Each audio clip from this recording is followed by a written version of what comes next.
headlines.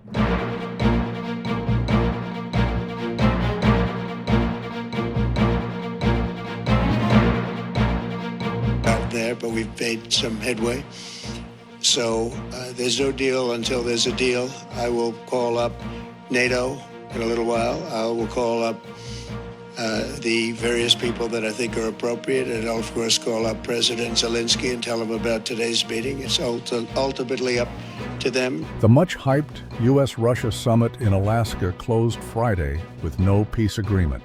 Russian President Vladimir Putin and America's Donald Trump failed to agree on a treaty to end the Ukraine-Russia war. Ukraine's President Volodymyr Zelensky did not participate in the talks and already had rejected any agreement that would keep Ukraine territory already occupied by Russian troops. Verdict: the can has been kicked down the road again.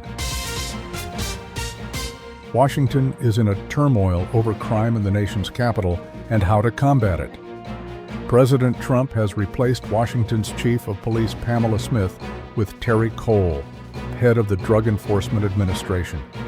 Trump has promised to rescue the nation's capital from violent crime.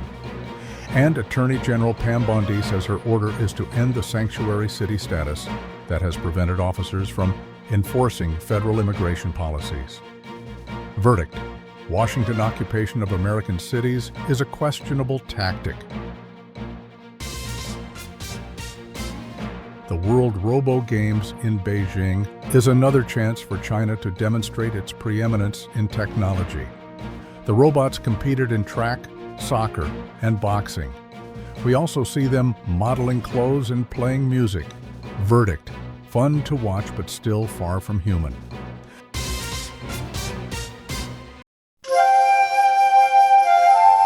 The Grandmaster of Tea has died at age 102. Genshitsu Sen.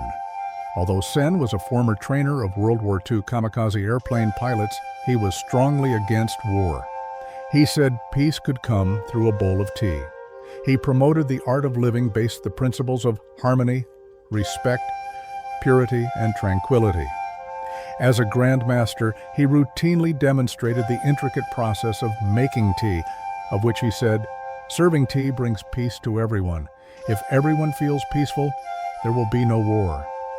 Verdict: we can all drink to that. The failure of Presidents Trump and Putin to reach a peace agreement on Ukraine was not a surprise. Mr. Putin has long made it clear that Russian plans to annex stretches of eastern Ukraine its troops occupy. Ukraine President Zelensky was not invited to the Alaska summit, so the negotiations were illegitimate from the beginning. The ultimate peace agreement between Ukraine and Russia will probably remain as we see it today. I'm not sure tea will be enough, especially if Europe is unwilling to provide more than empty words. That's it. For Steve Coon, I'm AI.